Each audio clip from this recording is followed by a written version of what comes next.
18 से खास बातचीत में भव्य बिश्नोई ने कहा कि कुलदीप बिश्नोई इसके राजनीति में रहेंगे। कुलदीप बिश्नोई भी सीएम पद की रेस में हैं।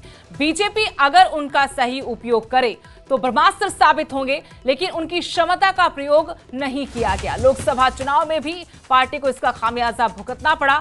भव्य बिश्नोई ने कहा कि सभी 90 विधानसभा सीटों पर उनके समर्थक हैं। वे सीएम के दावेदार हैं, उनका चुंबकीय आकर्षण है।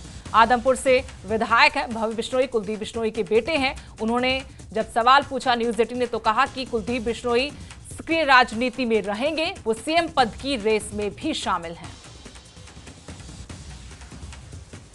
में 1 अक्टूबर को मतदान होना है और इसको लेकर भारतीय जनता पार्टी और आईएनएलडी ने चुनाव को स्थगित करने की मांग की है।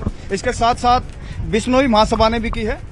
भव्य जी, आप ये बताइए कि मुकाम के मेले के लिए एक दलील दी गई है कि भाई लाखों श्रद्धालु वहां पहुंचते हैं।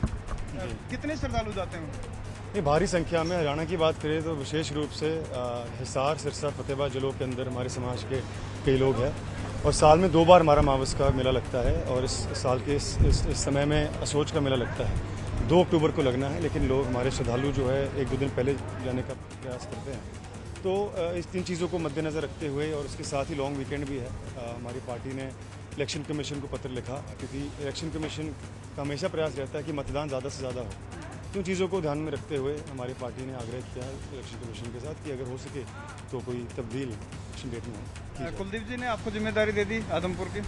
ये जिम्मेदारी तो जनता ने देनी होती है, पार्टी ने देनी होती है और हमारी आदमपुर में तैयारी तो शुरू से 16 नवंबर 2022 को शपथ ग्रहण मैंने किया था और डे 1 से ही मैं आदमपुर के विकास कार्यों को लेकर गंभीरता के साथ प्रयासरत रहा। और जैसे मैं पहले भी कहता आ रहा हूँ, आगे भी कहूँगा कि आदमपुर में चुनाव होता है आदमपुर की 36 बिरादरी की जनता बनाम बाहरी ताकतों का।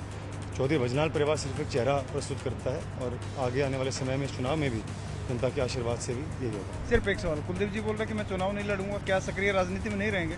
बिल्कुल रहेंगे। मैं समझता हूं कि चौधरी कुलदीप जी एक ब्रह्मास्त्र के रूप में साबित हो सकते हैं यदि भारतीय जनता पार्टी सही मायनों में और सही तरीके से उनको अपनाए तो।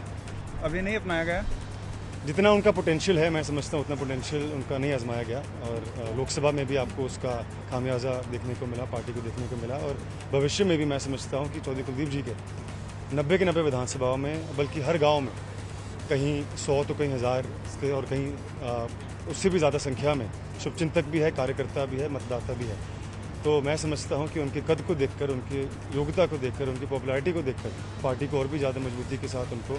मैं एक सवाल यहाँ पे ये करना चाहूँगा, भजनलाल परिवार का बड़ा कद और एक बार तो ऐसा समय आया था कि बीजेपी ने कुलदीप बिश्नोई को सीएम कैंडिडेट डिक्लेयर करके चुनाव। किसने? भारतीय जनता पार्टी ने। हाँ जी, बिल्कुल वो सीएम के दावेदार हैं। मैं उनके बेटा होने के नाते नहीं कह रहा, लेकिन मैं आपको दावे से कह सकता हूं कि कोई इंसान, कोई न्यूट्रल आदमी भी यदि चौधरी कुलदीप जी से मिले तो मिनटों में उनसे प्रभावित हो जाएंगे। ऐसी मैग्नेटिक उनकी पर्सनालिटी है, इतनी अच्छी सोच है उनकी, युवा हैं, शिक्षित हैं, दूरदर्शी सोच है उनकी, संघर्षशील है, ईमानदार है। तो मैं समझता हूं कि हर प्रकार से इस प्रदेश की बागडोर को संभालने के लिए वो सक्षम भी है।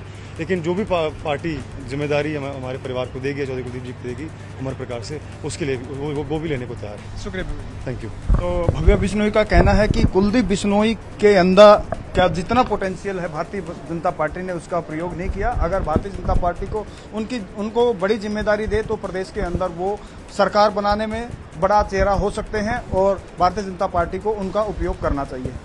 कैमरामैन साहिबा भट्ट के साथ धीरेन्द्र चौधरी, न्यूज 18 रोहतक।